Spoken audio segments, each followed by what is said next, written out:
Okay, thank you. Ms. Letcher, a brief update on the WASB Delegate Assembly that was held on January 20th. Yes, the assembly was held virtually, so there were many wonderful speakers. My personal favorite was the one learning all about school finances and all the intricacies. So I would highly recommend, if you have any questions, anybody, to go to the WASB website, because all of their presentations are online and referenceable. So those highly educational and informative. So that was one part. The actual delegate assembly, there were many resolutions approved for resolutions adopted by the delegate assembly. The most, I would say, 5 were related to pandemic issues, like, and I can go through each one if need be, but they're really, the most controversial ones were talking about the resolution for WASB to support a 1-cent sales tax for infrastructure that passed narrowly, as well as the other controversial one was the school mascots, logos, and imagery, supporting school or a statewide versus a local requirement, or talking about like mascots and etc. So that also passed for they want that the WASB is supporting school districts to identify imagery and other processes that are not providing a welcome, not safe and not welcoming to all students. But both passed. In fact, all resolutions passed after many discussions and many online issues. But it went through, and if you wanted, we can go with one by one. So. Okay. Any questions?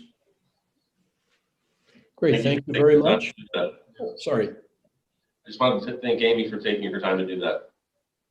And I'll definitely be referencing the financial information on WASB. Thank you.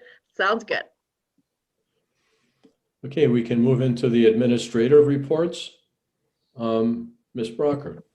I just have 2 quick little presentations. One is that this week is School Bus Driver Appreciation Week, and I provided the press release from Wisconsin School Bus Association regarding that. And the second is just the biannual update for you of the enrollment. The first document goes by grade level and has the 3 different columns: the residents attending other districts, usually through open enrollment, non-residents attending Lake Mills, again, because of open enrollment and then residents attending Lake Mills. So you have the different numbers from September, as well as the update from January, and what our growth is.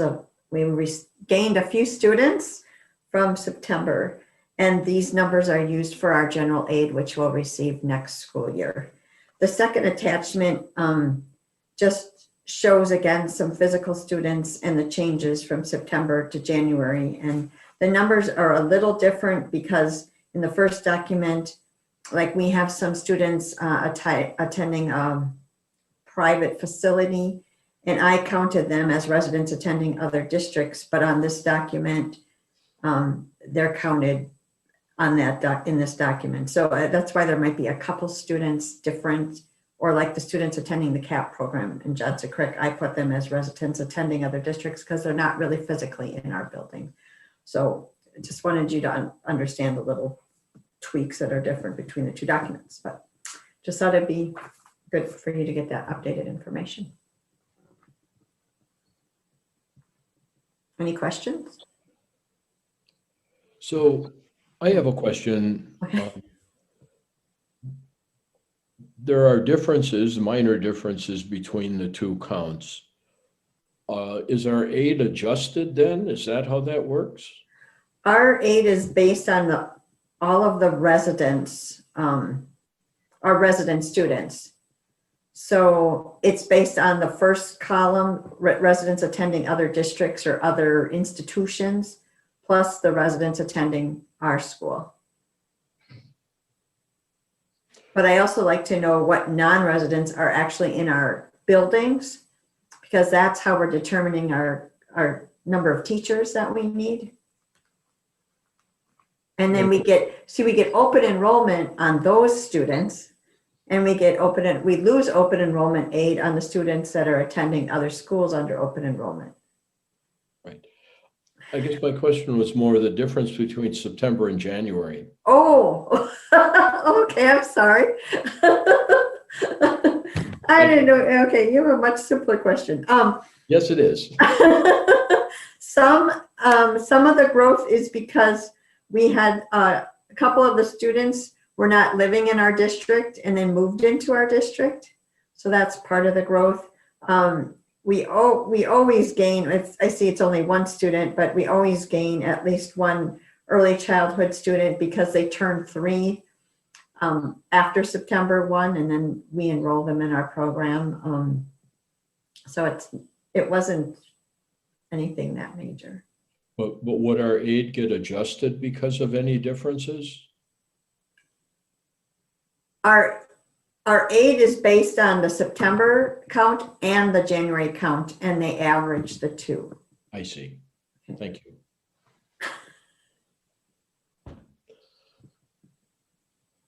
Any other questions? Okay, thanks a lot. And Dr. Olson. Right. I'm going to save the business manager piece for last because that's going to take a little more discussion. But it's piggybacking off of Wendy's conversation. I sent this out to you in a memo. So speaking of enrollment, we saw quite a few students shift from virtual mode to in-person instruction at the quarter. So far, just as a reminder, in the pandemic plan, we only allow that movement at the end of each quarter just for continuity of instruction. So we are starting to see, more of the shifts our way. The high school is a little bit different. It's a little different to count just because the students they have a choice between virtual or in-person based on each hour of a class. They don't have to do all or nothing. So that was nice to see, but it did take some shuffling around of some teacher schedules and things especially at the middle school level to accommodate that number of students shifting back in person. 3, going down to the technology committee. Wendy and I have been meeting with the technology committee monthly, but I think also having quite a few conversations with Chris just on the side as well, and just due to looking at moving to a one-to-one format in technology. That is probably one of our biggest hurdles when we've had to shift the whole district to virtual instruction, or if we have to shift the elementary school to virtual instruction like we did right before Christmas break. And the reason for that is we're not one-to-one with technology at the elementary level. So when we've had to do a full-out switch, we've had to take Chromebooks from the high school and try to get them into kindergarten and first grade hands. And it's quite a lot of work on the back end of things for Chris and for Brad and our other tech people. So with the anticipated stimulus money, we are starting to look at building out a one-to-one Chromebook initiative so that we're in place for virtual instruction overall.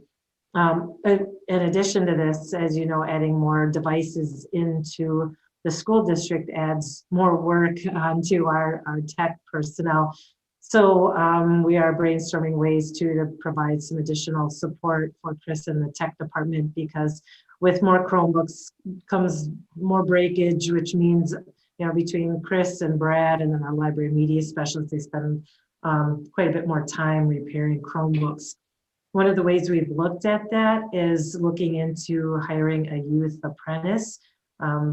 Chris, along with help from Carmen Falmer, our high school school counselor, we interviewed 4 students that were interested in being a youth Apprentice in the IT department. Chris and Brad are going to go further now and do another round of one-on-one interviews with these students.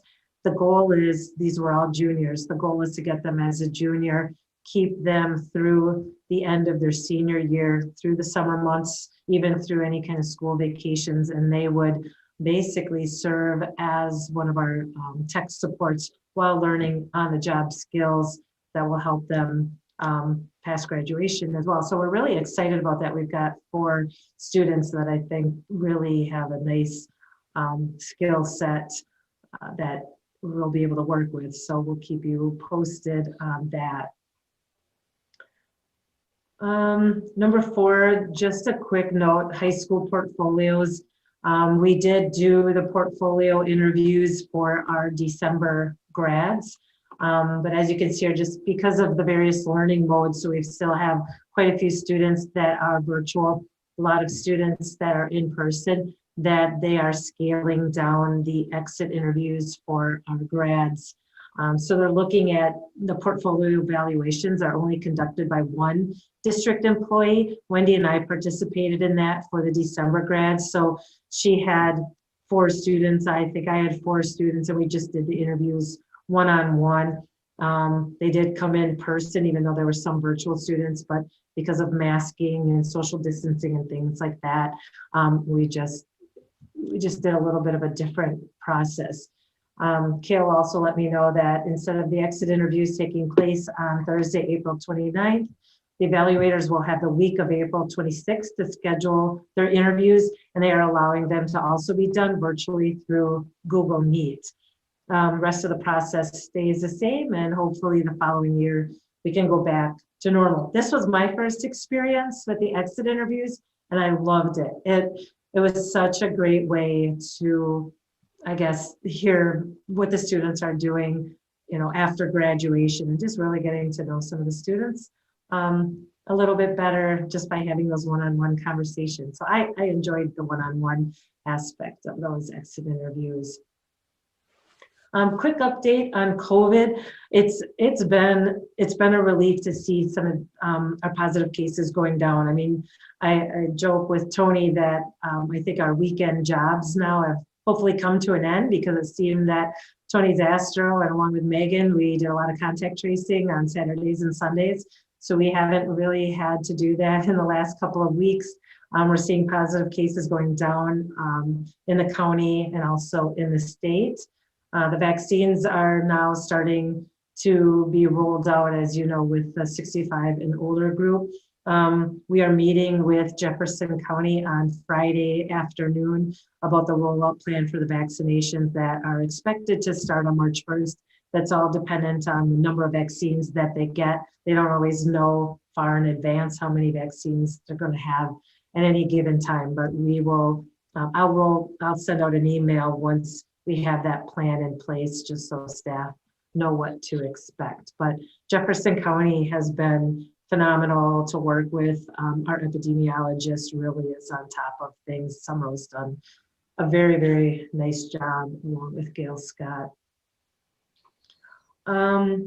And then before I go on to the business manager ones, just a quick reminder that if you have potential committee member names for strategic planning, I know Andy sent me a name. I talked with our focus committee tonight after school about getting names of parents that they think would be good for the committee. If you have any specific people that either you want to reach out to, or you want me to send a formal letter, which I'm working on, to invite them, just keep sending those names my way or to Megan, because we'll be really turning our attention full out now to that strategic planning process, which is coming up in the middle of April for our first session already. And then lastly, I apologize just for some of the business manager interview questions and things. It's a little different process, and this is one of these times where I can tell, like, I am newer to the district for all of you, and just I almost felt like I should have had a committee meeting about this ahead of time to set the process and see how you wanted to proceed. The business manager is such a unique position, and it has such a unique role in the district, and so it's a little bit of a different hiring process. So the posting did close on Friday at midnight. We did get 12 applicants. I have screened all 12 applicants. And so I had a little conversation with Bob as well. So if you want me to be responsible for the screening of that, I know Melissa Brown has also gone through the applications with me just as a second set of eyes. Wendy has, even though it's not really her role, but I've kind of forced her to look through the applications with me as well, just to get her opinion. So we do have a nice group of applicants. And so I guess this is where I know the middle managers in our district office staff has, wanted to play some type of role in these interviews. And so that's where, before I set this up, I'm just wondering then, rethinking the process, if the board then, and I know Andy, you reached out to me about also being part of this group, which means it would be all but you, Dave, and you're still obviously welcome to be part of this. I can shift the board portion of this to the evening. I do have questions ready to go, but that is subject to change as well. And so we could still have the board conduct the interviews with these candidates, and I could either in that same night cycle them through kind of the middle manager district office personnel for just a briefer meet and greet or a shorter portion of the interview, or I could bring the same group back for a second round. It kind of depends on how many people we would like to interview the first round. It's not a big applicant pool, so I could bring in I could bring in more people to interview on the first round rather than just maybe what I'm suggesting to you in board docs. So that's where I guess, just kind of looking, or if you decided you didn't want the middle managers to have input or the district office, that's your prerogative as well. So I would say first and foremost, as far as the screening goes, based on the candidates that you've eliminated here, I would assume there's a fair amount of similarity in the 8 or 9 that didn't make the list. So I'm okay with that. I see a tiering of credentials in there that makes sense to me. And if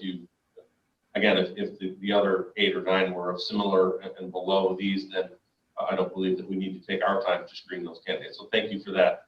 I offer in the spirit of participation, certainly do trust Bob, Amy, Don, and those of you who are willing to make the commitments during the day. If you want to do it, then that's fine. I can step back and again rely on your expertise in assessing the candidate pool. Clearly, when we hired you, we made a pretty good decision, so I'm not too worried about that part of it. And then lastly, I would expect that we would have some engagement with the middle managers. They're part of the team, and their impressions and their opinions would be important to me if I was engaged in it. So I think we should somehow manage those logistics.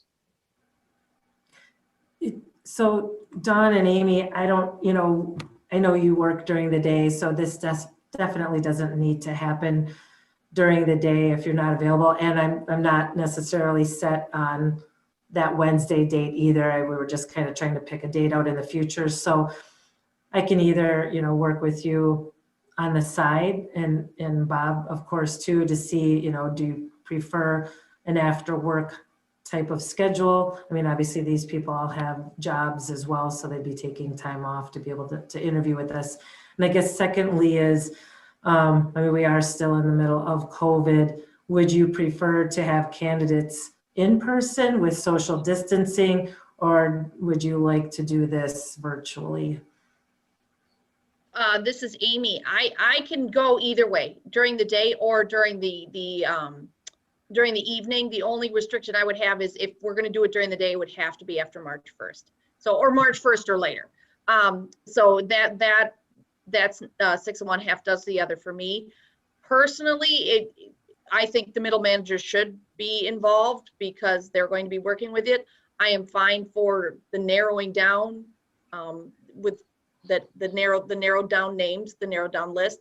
And then finally, I get a better sense of people in person. I think everybody does. And I think I would prefer to be in person, socially distanced. So if we wanted to do it split, or if we do want to do it virtual, that's okay too. So. Yeah, we've done a series of interviews at my employer. Virtual interviews are difficult, and there definitely has to be a video link. Without that, you just don't get a sense of people's communication style. It's very, very difficult. I wouldn't endorse a socially distanced live experience for those. I just think it's best. I can be flexible too. I can be available during the day. Just with enough advance notification.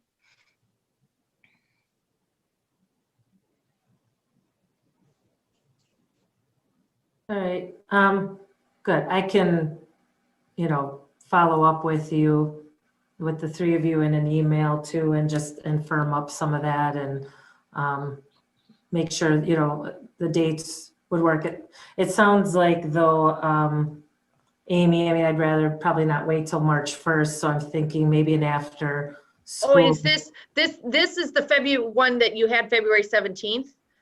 Okay, so this is not in addition to the one on February 17th. Okay, well then that date is fine. Okay. It's just adding too many more things Yeah. before March. And I'll check with you on times and everything and just make sure that it's going to work. Because I know if, with including, if we do a different group with the middle managers, the lunch hour is, they can't do anything over the lunch hour. They're either driving bus or serving lunch or, doing those kind of duties. So I thank you for the feedback. Like I said, I almost should have done this with you at the last meeting. I just wanted some of your input as well, and instead of just going full out, forward with this. So I think the thing I struggled with the most was, just questions, because I think the questions are so specific for a business manager, which you are going to have a better handle on. And I was just trying to figure out with middle managers and the district office staff, that's almost got to be a separate set of questions, because you're going to be looking for something different as a board member. So I did a little preliminary work on that before the meeting. So I think I'm good now. Okay, that is all I have. And with that, Megan, I'm assuming we have nobody for public comment? Correct. We don't have anyone. Okay. Okay, well, let's move into the consent agenda. And that consists of approval of our regular meeting minutes in January, the Finance Committee proceedings from January, the approval of vouchers and invoices, the approval of the treasurer's report, the approval of the personnel report, which includes 3 retirements and a co-curricular letter of assignment, the policies, volume 30.1, which were introduced at our last meeting by Dr. Delaney. I would ask if anyone would care to have any of these items considered separately. Okay, then would entertain a motion for the approval of the consent agenda.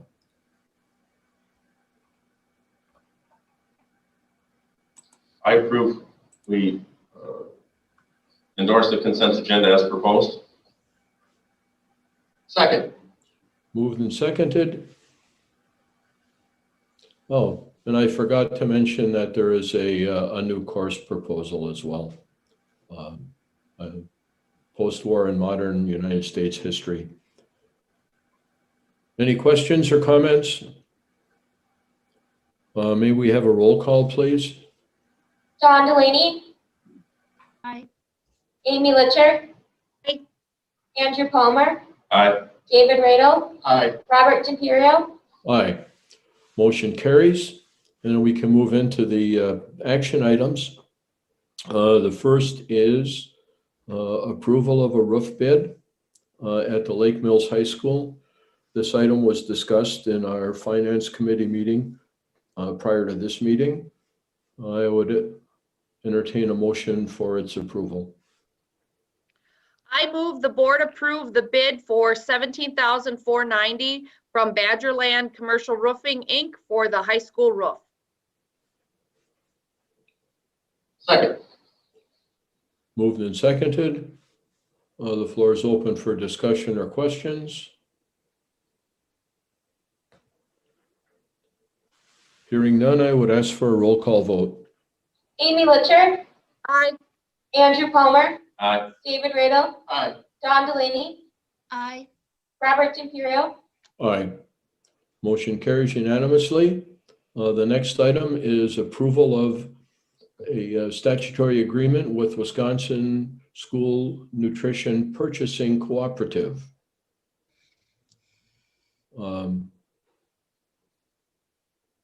Ms. Brockert, is there anything to add to this?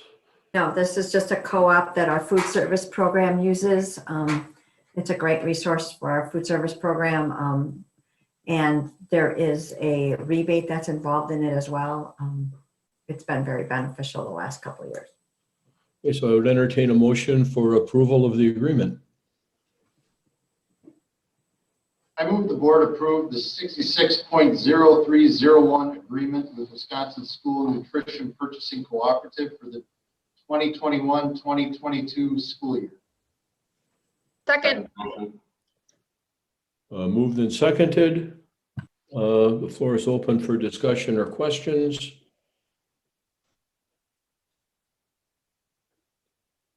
Hearing none, may we please have a roll call vote? Andrew Palmer, Aye. David Radel, Aye. Don Delaney, Aye. Amy Litcher, Aye. Robert D'Imperio, Aye. Motion carries unanimously. The next item is the approval of gifts.